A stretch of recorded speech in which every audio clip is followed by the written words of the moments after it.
this disinformation that is coming from Pakistan about India targeting the Nankana Sahib Gurdwara through a drone attack. This is again yet another blatant lie and part of Pakistan's disinformation campaign. As we saw in the Pahalgam attack, Pakistan is again trying desperately to impart a communal hue to the situation with an intention to create discord.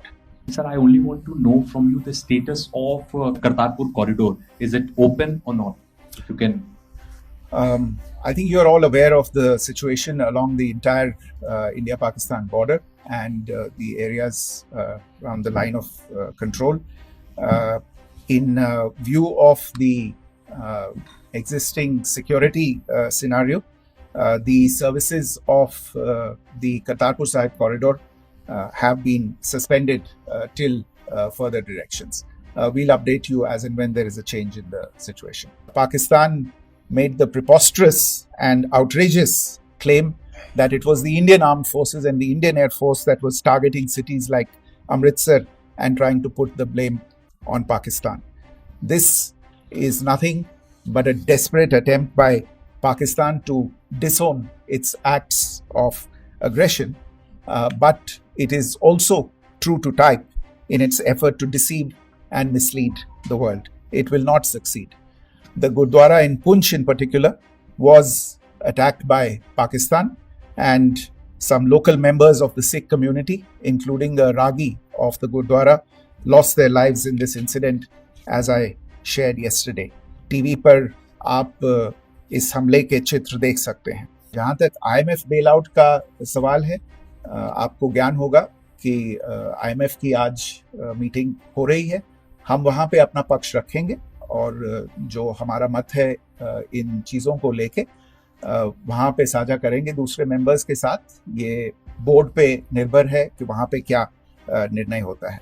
और जहाँ तक जो कार्रवाई हुई है उसका जवाब देने का जो आपने जो प्रश्न उठाया है, जो आज ब्रीफिंग हुई है, जो आपको सूचना मिली है, मैंने भी कहा है कि जो आज सवेरे तड़के सवेरे जो गतिविधियां हुई, भारत ने उनका एक जिम्मेदाराना पूर्ण तरीके से और एक पर्याप्त तरीके से उसका जवाब दे दिया है. नमस्कार. 8 से 9 मई 2025 की मध्य रात्रि को पाकिस्तानी सेना ने सैन्य बुनियादी ढांचे को निशाना बनाने के इरादे से पूरी पश्चिमी सेना पर भारतीय वायु क्षेत्र का कई बार उल्लंघन किया. यही नहीं बल्कि पाकिस्तानी सेना ने नियंत्रण रेखा पर भारी कैलिबर वाले हथियारों से गोलीबारी भी की. अंतर्राष्ट्रीय सीमा और नियंत्रण रेखा पर लेह से लेकर सर क्रीक तक 36 स्थानों पर 300 से 400 लगभग ड्रोनों का इस्तेमाल घुसपैठ का प्रयास करने के लिए किया गया. भारतीय सशस्त्र बलों ने काइनेटिक्स व नॉन काइनेटिक साधनों का उपयोग करके इनमें से कई ड्रोन्स को मार गिराया. इतने बड़े पैमाने पर हवाई घुसपैठों का संभावित उद्देश्य वायु रक्षा प्रणालियों का परीक्षण करना और खुफिया जानकारी इकट्ठा करना था. ड्रोन के मलबे की फोरेंसिक जांच की जा रही है. प्रारंभिक रिपोर्ट्स से पता चलता है कि वे तुर्की के असीस गार्ड सोंगर ड्रोन्स हैं. इसके उपरांत रात में पाकिस्तान के एक सशस्त्र यूएवी ने भटिंडा सैन्य स्टेशन को निशाना बनाने की कोशिश भी की, जिसे पकड़ा गया और उसे निष्क्रिय कर दिया गया. पाकिस्तानी हमले के जवाब में पाकिस्तान में 4 हवाई रक्षा स्थलों पर सशस्त्र ड्रोन्स लॉन्च किए गए. इनमें से एक ड्रोन एडी रडार को नष्ट करने में सक्षम रहा. पाकिस्तान ने जम्मू कश्मीर के तंगधार, उरी, पुंछ, मेंढर, राजौरी, अखनूर और उधमपुर में भारी कैलिबर आर्टिलरी गन और सशस्त्र ड्रोन्स का उपयोग करके नियंत्रण रेखा के पार गोलीबारी भी की, जिसके परिणाम स्वरूप भारतीय सेना के कुछ जवान हताहत हुए और घायल हुए. भारतीय जवाबी कार्रवाई में पाकिस्तानी सेना को भी बड़ा नुकसान पहुंचाया गया. इसके अलावा पाकिस्तान का गैर जिम्मेदाराना व्यवहार फिर से सामने आया। 7 मई 2025 को रात 8:30 बजे एक असफल अकारण ड्रोन और मिसाइल हमला करने के बावजूद पाकिस्तान ने अपना नागरिक हवाई क्षेत्र बंद नहीं किया। पाकिस्तान अपने नागरिक विमानों को ढाल के रूप में इस्तेमाल कर रहा है, जबकि उसे अच्छी तरह से पता है कि भारत पर उसके हमले से हवाई रक्षा की तीव्र प्रतिक्रिया होगी। यह भारत और पाकिस्तान के बीच अंतर्राष्ट्रीय सीमा के पास उड़ान भरने वाले अंतर्राष्ट्रीय उड़ानों सहित नागरिक विमानों के लिए सुरक्षित नहीं है। यहाँ स्क्रीन शॉट में पंजाब सेक्टर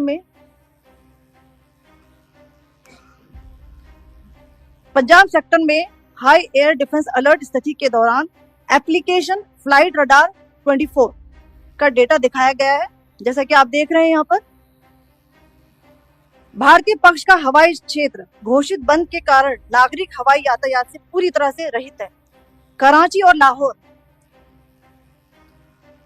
लाहौर के बीच के हवाई अड्डे मार्ग पर नागरिक एयरलाइंस उड़ान भर रही है। हाई अलर्ट किया गया है विमान फ्लाइनेस एविएशन का एयरबस 320, जैसा कि आप यहाँ देख रहे हैं, जो कि शाम को 5:50 बजे दमम से शुरू हुआ और रात को 9:10 बजे लाहौर में उतरा। ये सारा डिटेल्स आप यहाँ देख रहे हैं, ये डिटेल्स यहाँ लिखा हुआ है। Can you see this?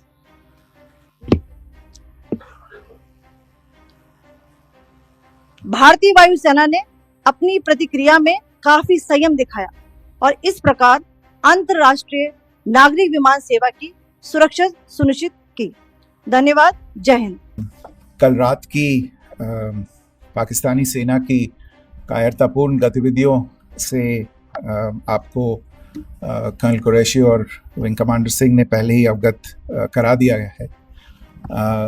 These provocative and escalatory actions that were taken by Pakistan last night were targeted at Indian cities and civilian infrastructure, in addition to some military targets. The Indian Armed Forces responded proportionately, adequately and responsibly. ये जो हमले हुए कल रात को भारतीय सैन्य इकाइयों ने पर्याप्त रूप से और एक जिम्मेदाराना रुख अपनाते हुए इन हरकतों का उत्तर दिया। What I want to underline is that the official and blatantly farcical denial of these attacks that Pakistan carried out by the Pakistani state machinery is yet another example of their duplicity and the new depths that they are plumbing in their quest for disinformation. The other point in the same vein is Pakistani claims that they did not target or attack any religious places. You would recall that yesterday I shared with you an incident related to the attack on a Gurdwara in Poonch. Instead of owning up to these attacks, Pakistan made the preposterous and outrageous claim that it was the Indian Armed Forces and the Indian Air Force that was targeting cities like Amritsar and trying to put the blame on Pakistan. This is nothing but a desperate attempt by Pakistan to disown its acts of aggression, but it is also true to type in its effort to deceive and mislead the world. It will not succeed.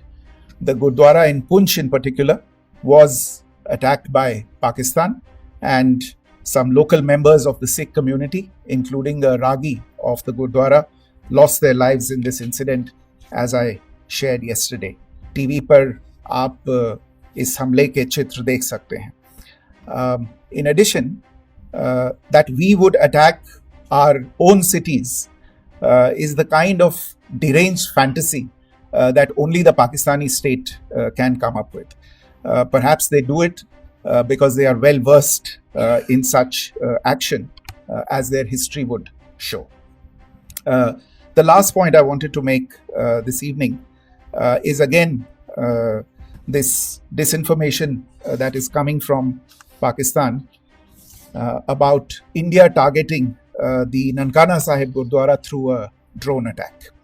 This is again yet another blatant lie and part of Pakistan's disinformation campaign. As we saw in the Pahalgam attack, Pakistan is again trying desperately to impart a communal hue to the situation with an intention to create discord. Again, we are not surprised. India's steadfast unity in itself is a challenge to Pakistan. Let me stop there. I have time only for a few questions. Sir Pranay Upadhyay Amar Ujala से। Sir कल आपने इसी podium से पाकिस्तान के IMF bailout को लेकर और Indus water treaty को लेकर जो टिप्पणी की थी उसकी पाकिस्तान में काफी तीखी प्रतिक्रिया भी आई और उसके बाद हमने देखा कि पाकिस्तान की तरफ से किस तरीके से लेह से लेकर भुज तक पूरी बॉर्डर के ऊपर जो इन्वेजन था वो किया गया।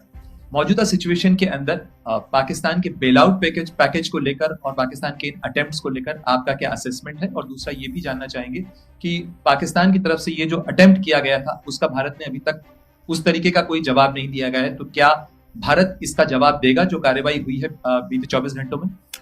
देखिए प्रणय, जहां तक इंडस वाटर्स ट्रीटी का सवाल है, मैंने कल विस्तार से उसके बारे में इसकी चर्चा की है।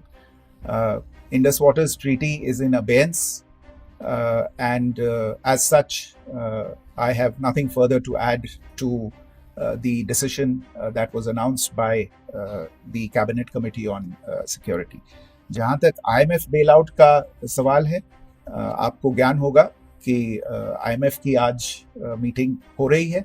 हम वहाँ पे अपना पक्ष रखेंगे और जो हमारा मत है इन चीज़ों को लेके वहाँ पे साझा करेंगे दूसरे मेंबर्स के साथ। ये बोर्ड पे निर्भर है कि वहाँ पे क्या निर्णय होता है। और जहाँ तक जो कार्रवाई हुई है उसका जवाब देने का जो आपने जो प्रश्न उठाया है, जो आज ब्रीफिंग हुई है, जो आपको सूचना मिली है, मैंने भी कहा है कि जो आज सवेरे तड़के सवेरे जो गतिविधियां हुई, भारत ने उनका एक जिम्मेदाराना पूर्ण तरीके से और एक पर्याप्त तरीके से उसका जवाब दे दिया है। Siddhant. Hi, sir. Siddhant from WION. Sir, the External Affairs Minister has spoken to many of his counterparts around the world. Yesterday, he spoke to the US Secretary of State Marco Rubio. So, what were the key areas of conversations during that call?